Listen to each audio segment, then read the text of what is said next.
গাড়ি দাঁড় করো, মনে হচ্ছে সামনে কিছু একটা আছে। আরে ও একটা সামান্য প্লাস্টিক ব্যাগ, আমরা যেটা দেখতে পাচ্ছি না তার উপর দিয়ে গাড়ি নিয়ে যাওয়া ঠিক না। এমনটা কিছুই হয় না, আমি এখনই তোমার ভয় নরমাল করে দিতেছি।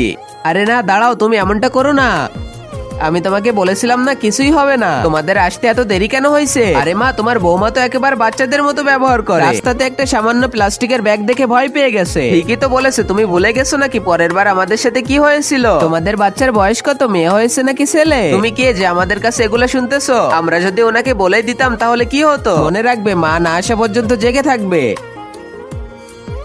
এই ওখানে কে? ভালোই হয়েছে আমি একেবারে সঠিক টাইমে চলে আইছি, না হলে তো অনেক বড় একটা দুর্ঘটনা ঘটে যেত। আমি তো বুঝতেই পারি না লোকেরা এমনও করতে পারে। আমাদের জন্য এটাই ভালো হবে, আমরা সবসময় সাবধানে থাকবো। এই দেখো, এই জন্যই তোমাকে আমি মানা করেছিলাম। ওই একই বলতে ওখানে আরেকজন করতে যাচ্ছিল। এই দেখেন আপনার গাড়ির সামনে কি আছে। আপনাদের অনেক ধন্যবাদ আমাকে বাঁচানোর জন্য। আর আগে মহান আল্লাহকে তুমি ভালোবাসলে লাইক এন্ড সাবস্ক্রাইব করে দাও। আর পার্ট 2 দেখতে চাইলে অবশ্যই কমেন্টে পার্ট 2 লিখো।